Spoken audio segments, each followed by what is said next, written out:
Selamat sore saya ucapkan pada kita sekalian.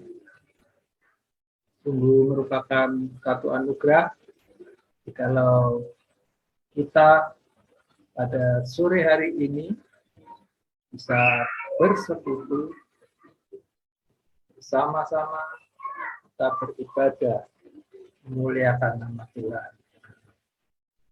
Sebelum kita akan memulai ibadah kita, mari kita akan bersama-sama berdoa. Dan saya minta Kak Susan, bisakah berdoa, doa pembukaan?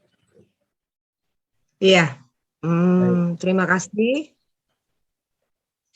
Mari kita bersatu dalam doa, Bapak Ibu, Saudara yang terkasih dalam nama Tuhan, untuk ibadat yang akan kita mulai pada sore hari ini. Mari kita bersatu dalam doa. Terima kasih Tuhan atas kesempatan yang masih Engkau berikan kepada kami untuk kami boleh mencari wajah-Mu, memuji, membawa korban puji-pujian bagi nama-Mu yang mulia, bagi nama-Mu, bagi Engkau yang besar dan agung yang kami puja dalam nama Yesus Kristus. Biarlah ibadah ini Tuhan boleh berlangsung dengan lancar, setiap koneksi internet kami Tuhan boleh tetap sampai dengan selesainya ibadah ini Tuhan Yesus. Kami mohon perlindungan-Mu setiap yang mengambil bagian dalam ibadat ini Tuhan, Engkau mengurapi, dan juga setiap kami yang hadir, kami juga boleh mendapatkan suatu sukacita, bahkan roti yang baru dari surga itu boleh menyegarkan hidup kami dan boleh menyegarkan jiwa kami, mendapat kekuatan yang baru di dalamnya. Kami menyerahkan ibadah ini dari awal hingga akhirnya dalam satu nama yang penuh dengan kuasa, yaitu di dalam nama Yesus kami berdoa dan kami alaskan doa kami. Amin. Amin. Puji Tuhan. Terima kasih Kak Susan. Kita akan bersama-sama memuji Tuhan. Kita ingin supaya kehidupan kita lebih lagi untuk selalu memuji dan memuliakan nama Yesus. Karena Yesus saja yang layak untuk kita muliakan.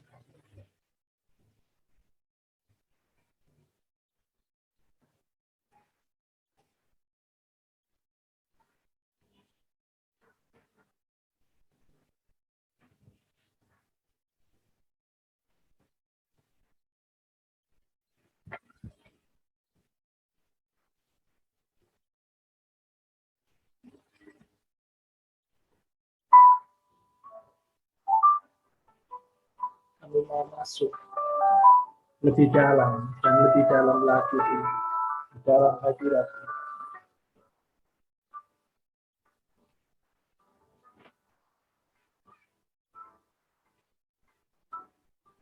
Aku lebih dalam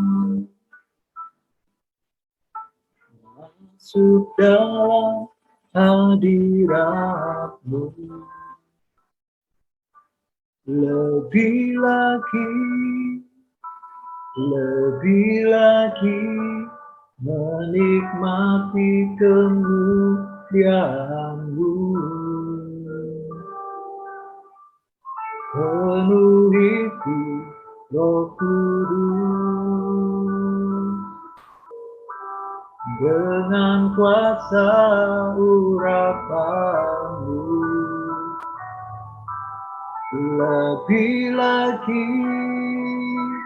Lebih lagi sampai Roh-Mu menguasaiku. Roh yang kudus, jamalah hatiku,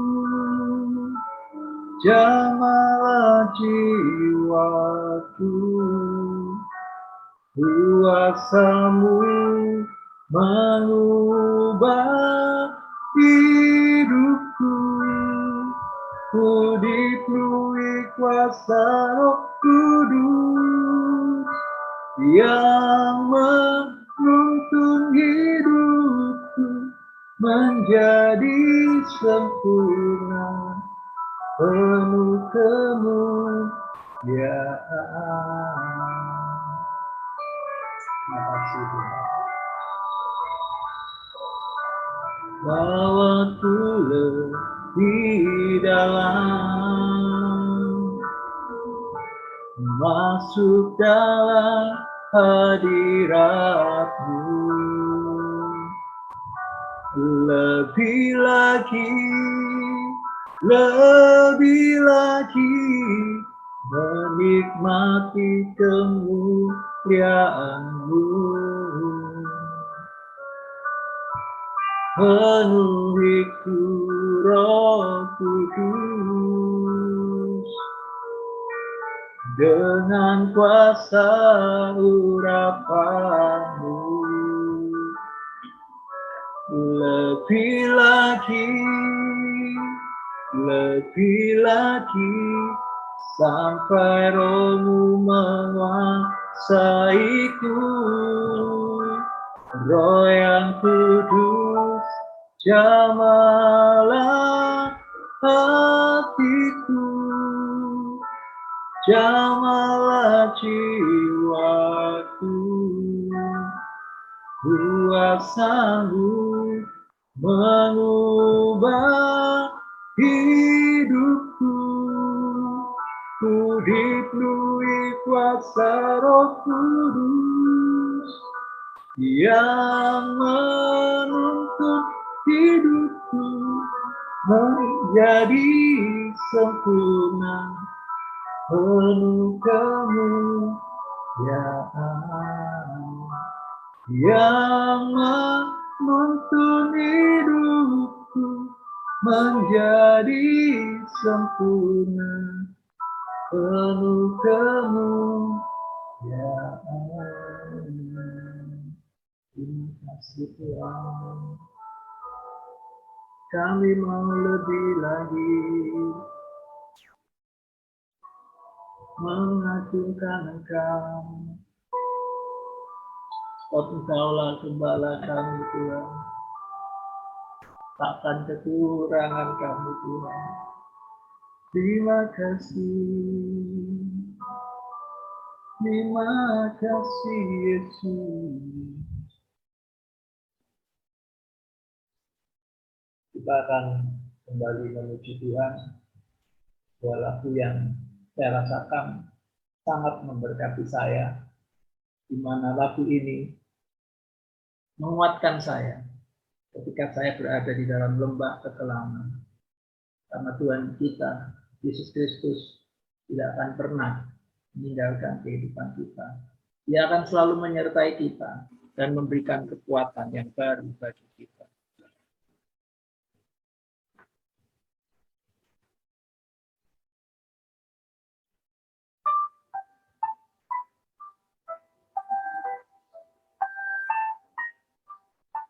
Engkaulah gembala kami Tuhan. Kami percaya, kami aman di dalam tangan.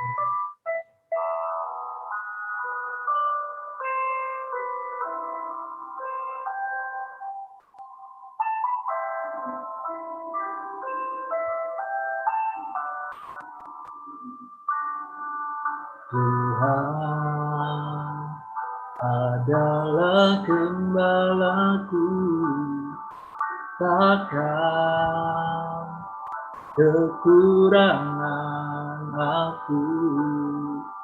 Ia membaringkan aku di padang yang berumput hijau. Ia membimbingku ke air yang tenang. Ia menyegarkan jiwaku. Ia menuntunku ke jalan yang benar.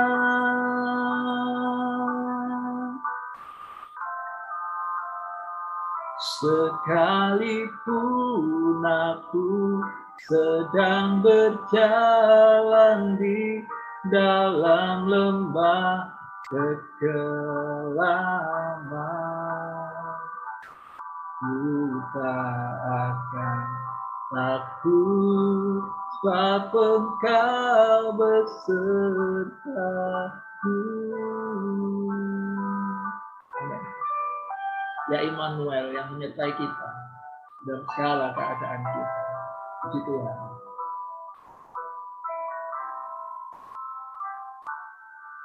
Tuhan adalah gembalaku, takkan kekurangan aku. Ia membaringkan aku di padang yang berumput hijau. Ia membimbingku ke air yang tenang. Ia menyegarkan jiwaku. Ia menuntunku ke jalan yang benar.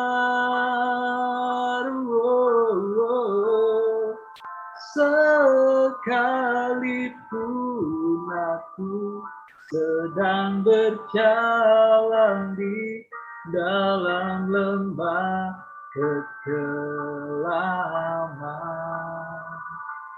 ku tak akan takut, sebab Engkau besertaku.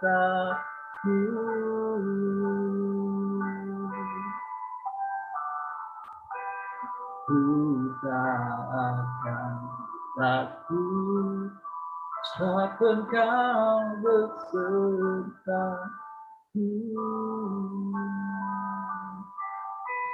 Terima kasih Tuhan. Terima kasih.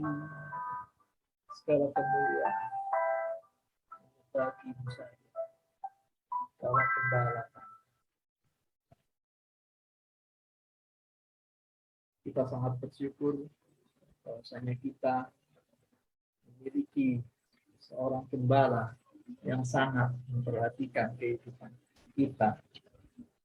Saya membuka kesempatan, mungkin ada yang ingin menyaksikan cinta kasih Tuhan, mungkin selama beberapa hari ini menerima lawatan dan pertolongan Tuhan. Saya buka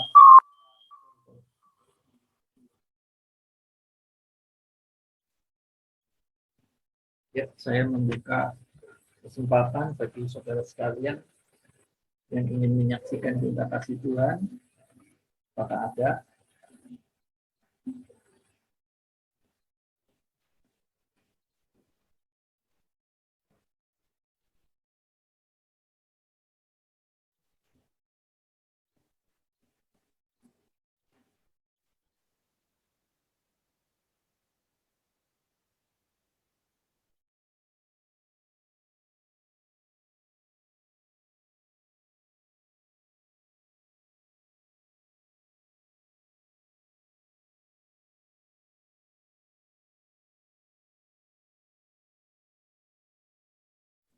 Baik, kalau memang belum ada, kita akan langsung mendengarkan firman Tuhan. Dan waktu berikutnya saya serahkan kepada Bro Yefta. Silakan Bro.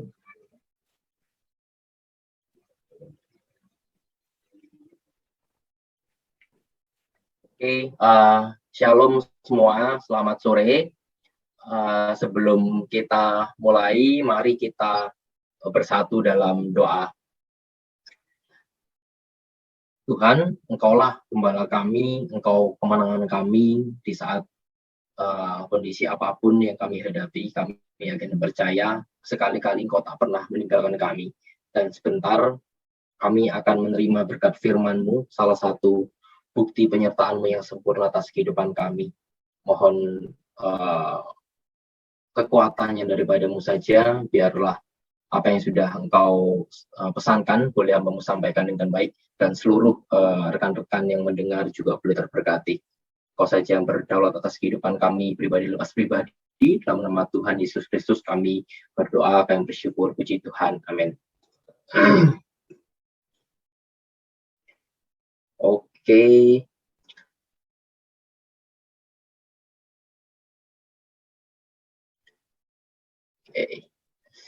Selamat sore semuanya. Salam kenal. Jadi nama saya Yefta. Thank you Kak Stevi dan semuanya sudah boleh diajak untuk sama-sama kita beribadah sore hari ini.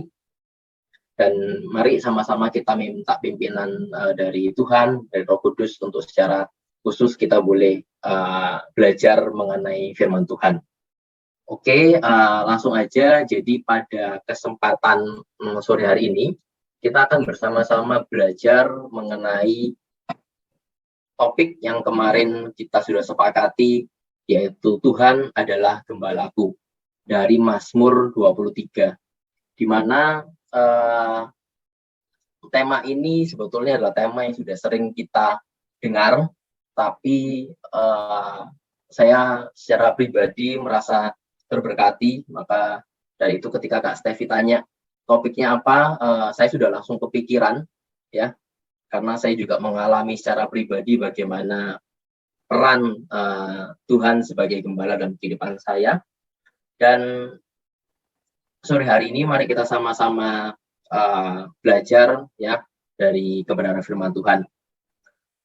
Oke, kalau bicara mengenai topik ini, kita pasti sering mendengar bahwa begitu banyak perumpamaan yang berusaha di-deliver, ya, oleh Tuhan lewat setiap firman yang disampaikan. Dan salah satunya adalah perumpamaan yang luar biasa, ya, mengenai hubungan antara gembala dan domba-dombanya, di mana dalam kekristenan hubungan itu begitu sangat penting, ya, relation itu sangat penting. Kayak kemarin di gereja kami tahun lalu kami sama-sama bahas mengenai intimacy di dalam kaum muda, karena kami merasa bahwa hubungan antara hubungan secara pribadi dengan Tuhan itu begitu sangat penting. Dan kalau kita bahas mengenai domba secara khusus, kita umat pilihan Allah ini diibaratkan seperti domba. Kenapa sih kok kita ini disebut sebagai domba? Ya, saya berusaha explore supaya benar-benar bisa dapat sebuah jawaban, dan memang disebutkan yang paling kalau kita cari kenapa kok domba, jawabannya apa? Karena domba itu binatang yang lemah, ya, binatang yang lemah. Bahkan disebutkan domba itu tidak memiliki pertahanan diri, ya. Kalau hewan-hewan lainnya itu masing-masing punya pertahanan diri, ya. Bahkan sekelas cumi-cumi pun itu punya tintanya buat dia bisa fight dengan lingkungan sekitarnya, dengan musuh-musuh yang menghadapi. Tapi domba ini kalau sekarang seakan kita merasa kok nggak keren, ya. Kenapa kok orang Kristen, ya, yang sudah diselamatkan, tapi perumpamaannya itu misalkan singa atau harimau yang raja hutan gitu kan keren, tapi kenapa kok domba? Dan juga waktu saya coba eksplor bahwa domba ini ada yang jantan, ada yang betina. Semua ini tidak memiliki pertahanan diri. Bahkan kalau yang domba jantan, mereka punya tanduk, tapi tanduknya itu pun hanya dibuat untuk fight dengan dengan teman-teman dombanya ini, ya, bukan untuk dibuat fight dengan musuh yang ada di lingkungan sekitarnya, ya. Kalau domba yang betina, mereka tidak memiliki tanduk ini. Usaha mempertahankan diri mereka itu hanya ketika mereka melindungi anaknya, ya. Itu pun mereka hanya berusaha supaya bagaimana anaknya bisa diselamatkan, karena memang mereka tidak memiliki daya dan upaya. Dan juga domba ini teman-teman dikenal dengan kerelaan dan ketaatannya kepada gembala, di mana ketika kita tahu ada periodnya mereka harus diambil bulunya, ya, atau bahkan ketika mereka harus dibawa ke dalam tempat pemotongan, ya, untuk disembelih.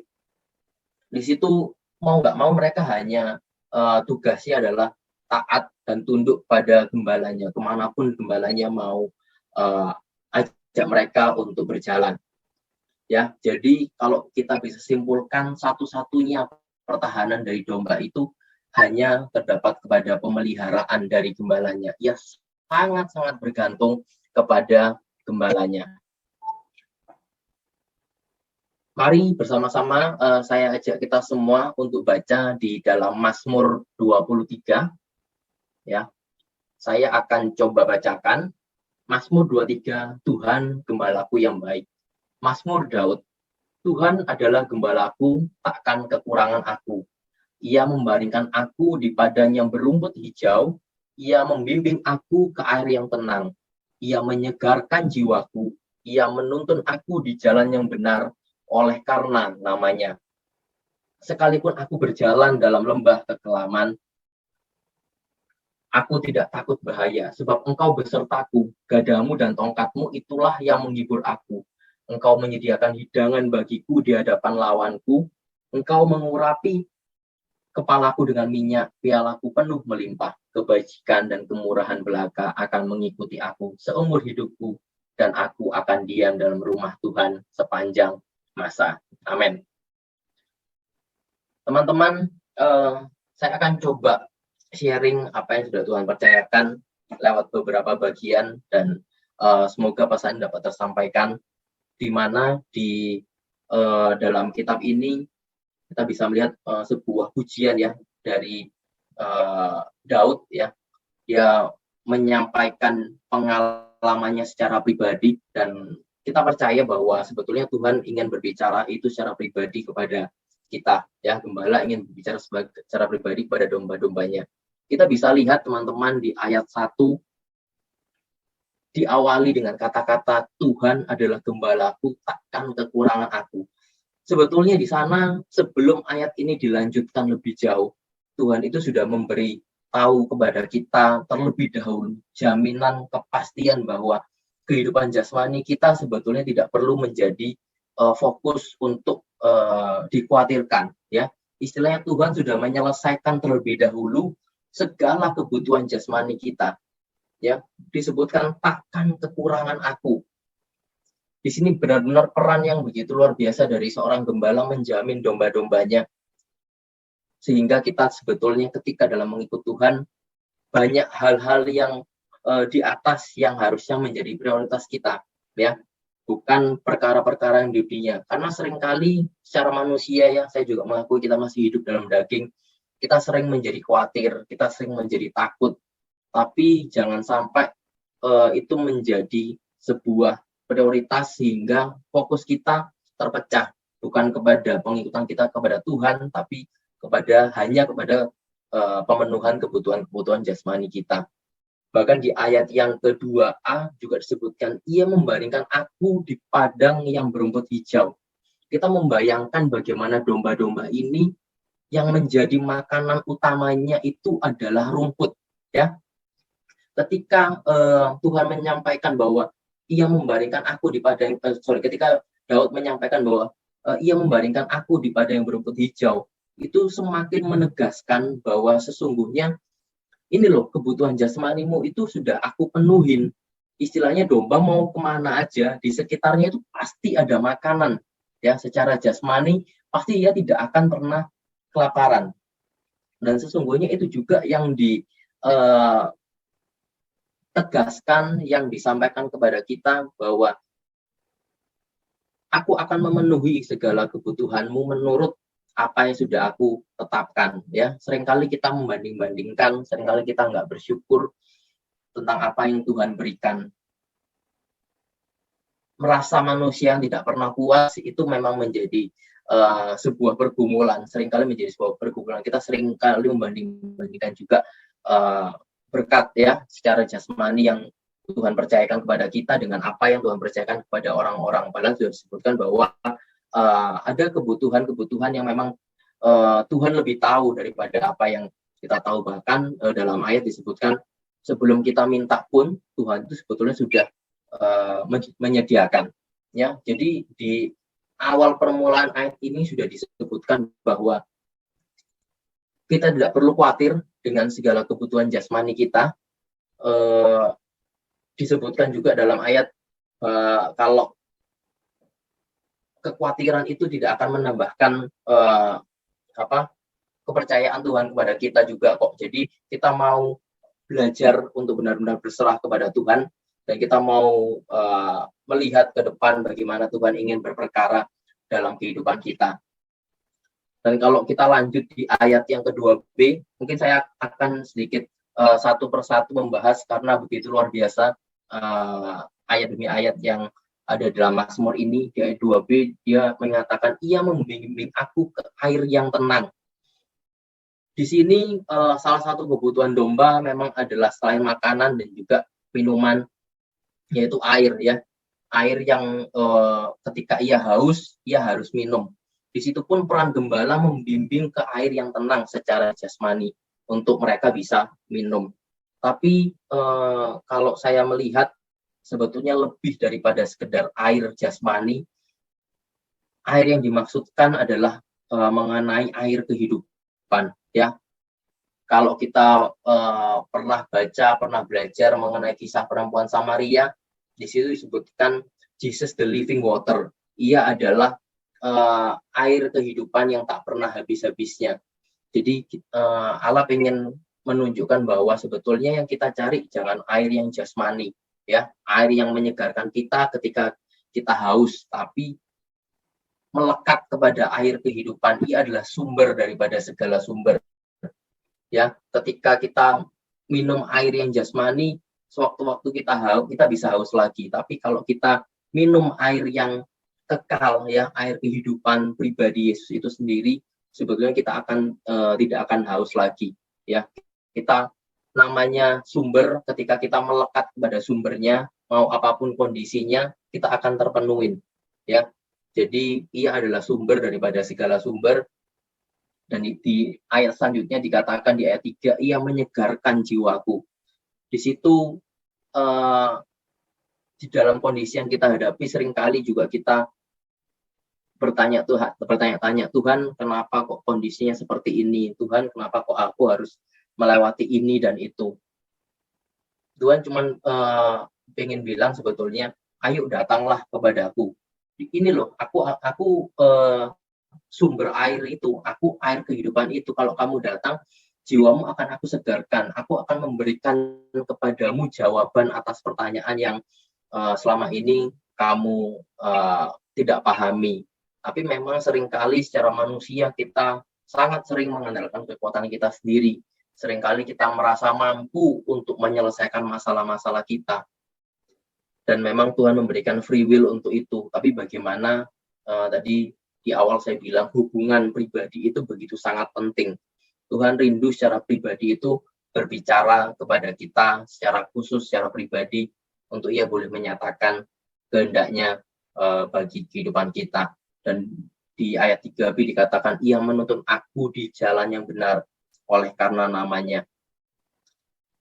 Kalau kita tahu, seringkali kita lihat gambar itu ya, gembala itu kan bawa tongkat, ya, di mana tongkatnya di ujungnya itu ada lekukan, ya, yang dipakai. Itu diibaratkan juga untuk menuntun, ya, domba-domba ini ke dalam jalan yang benar. Jadi seringkali kita ini merasa kita lagi dalam on track, ya, kita dalam jalan yang benar, tapi sesungguhnya bukan itu jalan yang Tuhan mau. Nah, Tuhan pakai tongkat itu, ya, kalau nanti kita baca juga di ayat 4, gadamu dan tongkatmu itulah menghibur aku, itu juga menggambarkan bagaimana tuntunan Tuhan ketika kita jauh, ya. Tuhan itu sebetulnya pengen, ayo kamu kembali lagi, jalanmu bukan ke sana, ayo kembalilah kepadaku. Saya akan baca sedikit dari Matius 18 ayat ke-12 sampai 14. Ini juga memperlihatkan bagaimana seorang gembala yang sangat-sangat mengasihi domba-dombanya. Ini memperlihatkan bagaimana pribadi Yesus yang begitu sangat mengasihi kita. Saya bacakan Matius 18 ayat 12 sampai 14. Bagaimana pendapatmu jika seorang mempunyai 100 ekor domba dan seekor di antaranya sesat? Tidaklah ia akan meninggalkan yang 99 ekor di pegunungan dan pergi mencari yang sesat itu Dan aku berkata kepadamu, sesungguhnya jika ia berhasil menemukannya, lebih besar kegembiraannya atas yang seekor itu daripada atas yang ke-99 ekor yang tidak sesat. Demikian juga Bapamu yang di surga tidak menghendaki supaya seorang pun dari anak-anak ini hilang. Sebegitu cintanya Allah kepada kita, gembala kepada domba-dombanya, bahkan satu hilang itu pun dicari dengan begitu luar biasa. Ia tidak memikirkan bagaimana resiko yang harus ia hadapin. Bahkan seringkali kalau kita dengar kisah Daud, ia berhadapan dengan musuh ya, singa yang mengaum dengan perlengkapan yang seadanya, tapi ia mengandalkan pribadi Tuhan waktu itu. Ia sanggup mengalahkan singa dengan kekuatan daripada Tuhan untuk menjaga domba-dombanya yang kita tahu mungkin hanya 2-3 ekor banyaknya, tapi ia merelakan nyawanya untuk gembalanya. Itu Daud, bagaimana pribadi Allah yang sudah menyelamatkan kehidupan kita. Jadi ketika mungkin kita dalam kesesakan, kita dalam pertanyaan-pertanyaan, firman Tuhan sebetulnya sudah menjawab terlebih dahulu semuanya. Ia mengenal kita secara pribadi, teman-teman. Maka dari itu mari kita terus percaya hanya kepadanya. Dan saya mau membahas lebih detail untuk yang di ayat 4 di situ, karena saya merasa begitu sangat terberkati ya. Dikatakan Mazmur 23 ayat 4, sekalipun aku berjalan dalam lembah kekelaman, aku tidak takut bahaya, sebab engkau besertaku, gadamu dan tongkatmu itulah yang menghibur aku. Kalau saya boleh share, saya nggak begitu jago bahasa Inggris sebetulnya, cuman saya kadang suka membandingkan apa yang Alkitab bahasa Indonesia sampaikan itu dalam bahasa Inggris. Kak Steffi, mungkin aku boleh share screen sebentar ya, untuk memudahkan.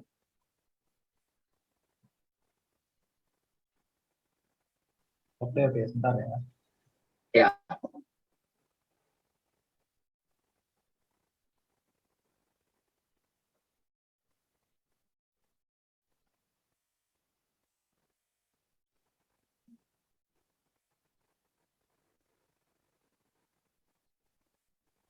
Oke, silakan Bro. Oke.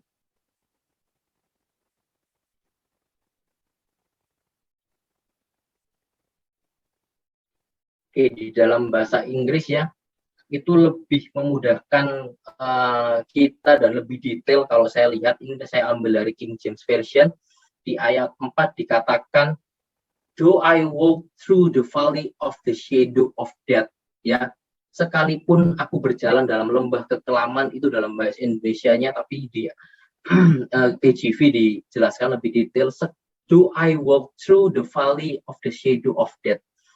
Di sini dikatakan melewati lembah, ya, through the valley. Jadi lembah itu sebetulnya hanya sementara, ya, bukan selamanya kita berada di dalam lembah. Saya yakin dalam perjalanan kehidupan kita seringkali kita berada di dalam masa-masa yang begitu sulit, ya, di dalam masa-masa yang rasanya kok Tuhan nggak ada ya sama aku, kayak Tuhan meninggalkan aku ya. Mungkin bahkan ada suatu saat di mana kita putus asa. Tuhan, udahlah, aku nggak sanggup lagi. Apa yang aku alami, lembah yang aku alami itu sebetulnya membawa aku ke dalam mungkin keputusasaan, ketidakmampuan dan sebagainya. Tapi di sini disebutkan, though I walk through the valley. Lembah ini hanya sementara, teman-teman. Kita nggak akan selamanya berada dalam lembah. Ada naik turunnya kehidupan. Tapi kalau kita mau percaya kepada Tuhan, sebetulnya ada janji yang luar biasa yang nanti kita akan belajar juga dari Mazmur 23 ini. Dan di sini disebutkan of the shadow of death. Bayang-bayang maut. Mungkin kita ketakutan mengenai kehidupan kita menghadapi kondisi pandemi yang begitu hebat saat ini. Malah di sini disebutkan shadow of death, bayang-bayang maut, bayang-bayang kematian. Itu hanya bayang-bayang, teman-teman. Karena hidup dan mati sesungguhnya itu ada di dalam tangan Tuhan. Maka dari itu ketika kita melewati lembah, mari percaya bahwa Tuhan sebetulnya sudah janjikan di depan yang begitu luar biasa. Mungkin kita nggak melihat janjinya sekarang, tapi dengan iman percaya, mari kita sama-sama bisa mengatasi lembah yang Tuhan sudah berikan. Karena kenapa? Di ayat itu juga sebutkan, sebab engkau besertaku, for thou art with me.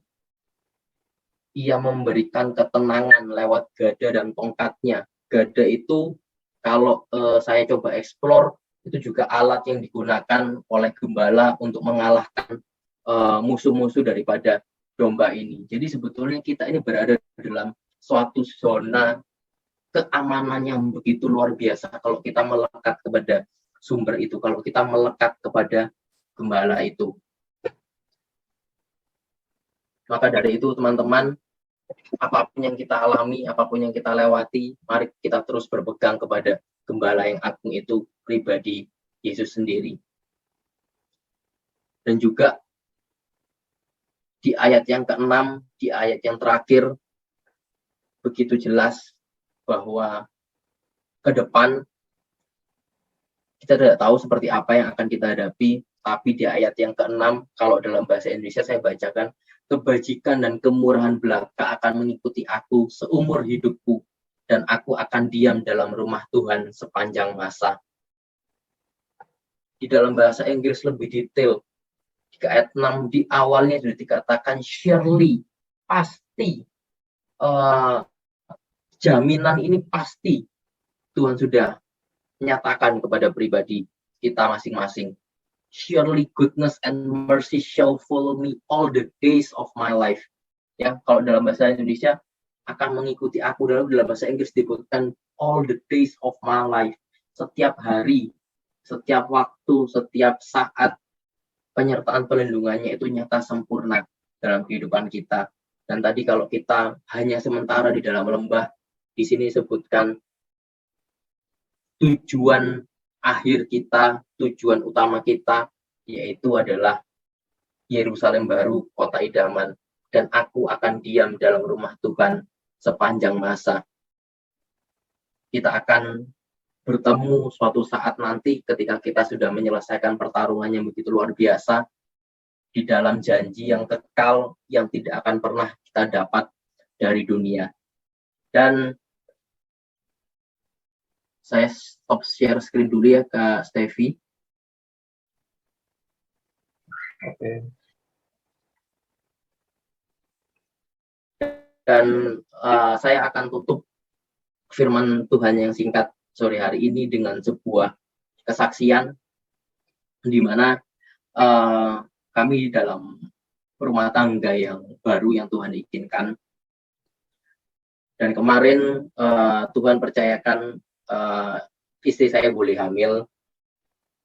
Di dalam kehamilannya masuk ke 6 bulan, Tuhan ternyata nyatakan kehendaknya yang luar biasa, di mana anak yang dalam kandungan istri saya ternyata harus Tuhan panggil terlebih dahulu. Dan secara manusia pasti sedih, pasti kaget, pasti mempertanyakan Tuhan kenapa, bahkan sudah mendekati tapi Tuhan panggil. Dan di dalam proses itu Tuhan berikan sukacita damai sejahtera yang begitu luar biasa meskipun kondisinya tidak enak ya. Ketika kami dapat kabar itu dan itu harus dilakukan tindakan, akhirnya kejadiannya baru minggu lalu dan akhirnya Tuhan izinkan untuk tindakan itu dijalankan secara medis.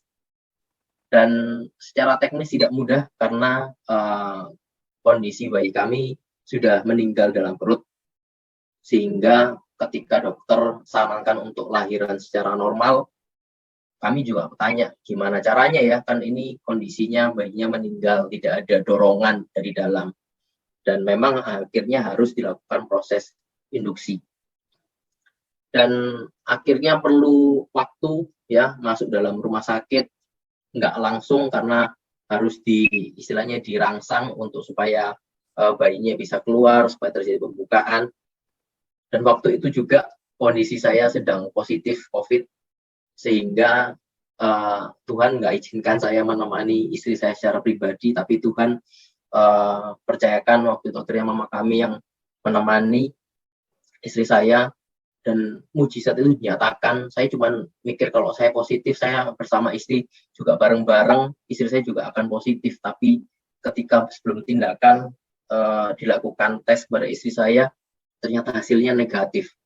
Saya waktu itu cuma berserah aja sama Tuhan, karena kalau ini positif, bagaimana rumah sakit akan mengambil tindakan, sementara tindakan itu harus segera diambil. Singkat cerita, akhirnya bisa masuk ke dalam ruang operasi, boleh dilakukan tindakan, tapi memang tidak mudah. Istri saya mengalami kesakitan yang begitu luar biasa, sampai di malam sebelum lahir, mama saya telepon, istri saya sudah nggak kuat ya. Saya coba telepon dokter, kami bertemu dokter yang luar biasa, memberikan ketenangan, dan saya nggak tahu, tiba-tiba saya cuma mikir, oh iya, Mazmur 23 ya. Kami coba belajar untuk tidak menganak emaskan 1-2 ayat ya, karena firman Tuhan itu utuh, tapi kami percaya firman Tuhan itu hidup. Tiba-tiba saya teringat, saya cuma bilang ke mama saya, "Mah, sampaikan ayat ini, nyanyikan lagunya, supaya istri saya boleh istirahat." Dan benar, dalam kesakitannya, ketika dibacakan ayat ini, ketika dinyanyikan pujian, istri saya boleh tidur. Dan tidak menunggu waktu lama, jam 1:30 pagi minggu lalu, tanggal 10, boleh akhirnya lahir dalam kondisi yang memang sudah meninggal, dan akhirnya dimakamkan. Begitu sukacita kami mengalami prosesnya, karena lewat proses-proses ini Tuhan nyatakan penyertaannya yang nyata sempurna. Lembah itu sementara, tapi firman dan janjinya itu kekal. Itu yang dapat saya sampaikan, kiranya boleh menjadi berkat untuk kita semua. Tuhan memberkati. Puji Tuhan. Silakan bisa langsung ditutup dalam doa tutup firman. Mari kita berdoa. Sungguh luar biasa Engkau Tuhan menghadapi kami yang seringkali kami ini lemah, tak berdaya. Seringkali kami juga mengecewakan Engkau, tapi kasih yang luar biasa daripada surga itu memberikan jaminan yang luar biasa atas kehidupan kami. Mungkin saat ini ada yang berada dalam pergumulan, kesusahan, atau mungkin sakit penyakit. Kami mau panggil nama-Mu penuh kuasa untuk boleh menyelesaikannya. Sebab kami percaya Tuhan, ada kuasa yang luar biasa yang akan menolong setiap kehidupan kami. Kami mau fokus untuk mengikut Engkau, Sang Pemberi atas segalanya. Kami tidak mau kalah atas masalah yang kami hadapi. So kami tahu Tuhan, bersama-Mu melekat kepada sumber yang benar, kami akan berkemenangan. Terpujilah nama-Mu Tuhan, di dalam berkat nama Tuhan Yesus Kristus yang berdoa. Amin. Amin. Puji nama Tuhan. Terima kasih untuk pelayanan dari Ibu Yenta. Walaupun di tengah-tengah masih dalam suasana kedukaan, tapi Ibu Yenta sudah sangat siap untuk melayani Tuhan. Terima kasih, Tuhan memberkati bersama dengan Cindy dan keluarga. Kita akan mendengarkan beberapa pengumuman yang saya sampaikan.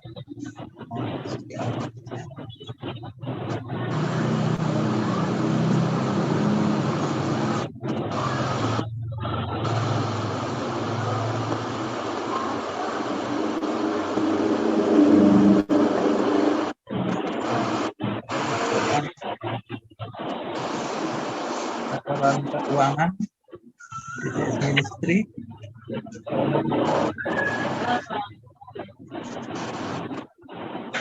saldo DTS Ministry tanggal 23 Januari 2022 sebesar 453.000. Kemudian ada penerimaan persembahan yaitu dari NN pada tanggal 27 Januari 2022 sebesar Rp1 juta. Kemudian ada pengeluaran pembelian kuota internet Zoom ini tanggal 1 Februari 2022 sebesar Rp100.000. Kemudian kita memberikan persembahan kasih kepada beberapa sobat difabel, yaitu kepada Saudara Roni di Medan tanggal 1 Februari 2022 sebesar Rp150.000, kepada Ibu Ani di Surabaya pada tanggal 6 Februari 2022 sebesar Rp150.000. Kemudian kepada Saudara Resa dari Jakarta pada tanggal 7 Februari 2022 sebesar Rp150.000, sehingga sisa saldo yang ada sekarang ini pada tanggal 20 Februari 2022 sebesar Rp903.000. Kami mengucapkan banyak terima kasih kepada saudara-saudara yang sudah sangat berpartisipasi membantu pelayanan kami, juga berbagi kepada sobat difabel. Dan saya masih membuka kesempatan bagi saudara-saudari yang terkasih yang ingin berbagi berkat kepada sobat difabel, juga mendukung pelayanan ini bisa mentransfer ke Bank BCA atas nama Daniel Indra Jonathan dengan nomor rekening 8220437 Terima kasih. Tuhan Yesus memberkati. Baik, kita akan segera mengakhiri ibadah kita dan kita kembali akan bersama-sama berdoa untuk menerima doa berkat. Mari kita berdoa. Tuhan Yesus, Allah kami yang sangat baik, Engkau menyatakan bahwa Engkau adalah gembala kami yang baik. Tuhan, Engkau baik dalam setiap kondisi apapun yang boleh kami alami. Memang seringkali secara manusiawi kami merasakan keberatan, Tuhan, ketika kami berada dalam lembah kekelaman. Tetapi kami percaya, semua itu ada waktunya, semua itu ada saatnya, di mana Engkau tidak akan membiarkan kami terus-menerus berada di dalam bayang-bayang maut, tapi kami juga akan mengalami kemenangan demi kemenangan. Itulah pertolongan-Mu bagi kami yang sangat dinamis, Tuhan. Kami mengucap syukur, Tuhan. Berterima kasih. Kami tidak mau kehilangan kepercayaan kami kepadamu. Sebab kami adalah sebagai domba-domba yang sangat rapuh, sangat rentan untuk tersesat, sangat rentan untuk diterkam oleh binatang buas. Tetapi dengan hadirnya Engkau sebagai gembala yang melindungi kami, yang memelihara kami percaya, Tuhan, kehidupan kami aman bersamamu di dalam perlindungan Tuhan. Kami mengucap syukur untuk ibadah ini, untuk pembukaan rahasia firman-Mu bagi kami, untuk penyertaan-Mu bagi kami, Tuhan. Saatnya, Tuhan, kami akan berdoa bersyafaat kepada sobat difabel mungkin yang mengalami kelemahan tubuh pada saat ini, dalam keadaan sakit. Juga mungkin ada yang terpapar COVID-19. Kepada saudara-saudara kami, sobat difabel yang mengalami persoalan, pergumulan hidup, Tuhan, Kau memberikan jalan keluar dan pertolongan bagi mereka, Tuhan. Kami juga berdoa bagi semua orang yang saat ini juga mengalami kondisi yang sama. Kami percaya bilur-Mu akan menyembuhkan di dalam otoritas-Mu. Dalam nama Tuhan Yesus Kristus, kami percaya kehendak-Mu adalah yang terbaik bagi kehidupan kami. Kami mengucap syukur, Tuhan. Kami juga berdoa, tetap menyerahkan bangsa dan negara kami ke dalam tangan-Mu. Pemerintahan bangsa kami mulai dari Bapak Presiden, Wakil Presiden, para menteri, seluruh jajaran negara, seluruh aparat keamanan. Kami serahkan mereka semua ke dalam tangan-Mu. Beri hikmat, kekuatan, dan takut akan Engkau, sehingga apa yang mereka kerjakan boleh di dalam jalur kebenaran-Mu, Tuhan. Terima kasih, Tuhan. Terima kasih, kami juga berdoa untuk seluruh rakyat Indonesia, Tuhan. Mungkin saat ini kami masih mengalami badai pandemi, mungkin gelombang yang ketiga, Tuhan. Banyak kami dengar teman-teman kami, saudara-saudara kami terpapar COVID. Tuhan, Kau melawat mereka juga, Tuhan. Kami percaya kehendak-Mu adalah yang terbaik bagi kehidupan kami. Biarlah kami juga terus menjaga protokol kesehatan yang ada, tidak lengah, memberi kami kekuatan selalu, kesehatan selalu. Para tenaga medis, Tuhan, Kau juga memberikan mereka kekuatan, untuk mereka bisa merawat dengan baik, dan mereka juga diberikan perlindungan imun yang kuat ya Tuhan, supaya tidak terpapar. Kami serahkan semuanya ke dalam tangan-Mu. Kami bersyukur, berterima kasih oleh karena kasih-Mu bagi kami. Kami bersyukur. Saatnya kami merendahkan diri, memohonkan berkat ilahi yang dari surga. Sebab sesungguhnya kami ini tidak layak Tuhan. Kami hanya menerima kemurahan. Tapi itu kami bersyukur Tuhan. Izinkan kami menerima berkat ilahi yang dari surga. Berkat dari Bapa yang kekal. Berkat kasih karunia dari Tuhan Yesus Kristus. Serta penyertaan Roh Kudus-Nya yang menyertai kita sampai kepada kedatangan-Nya. Mulai hari ini, berkat ini kami terima. Di dalam nama Tuhan Yesus Kristus, Tuhan yang menjadi junjungan kami, Tuhan yang menjadi juru selamat kami. Kami sudah berdoa dan mengucap syukur. Puji Tuhan. Amin.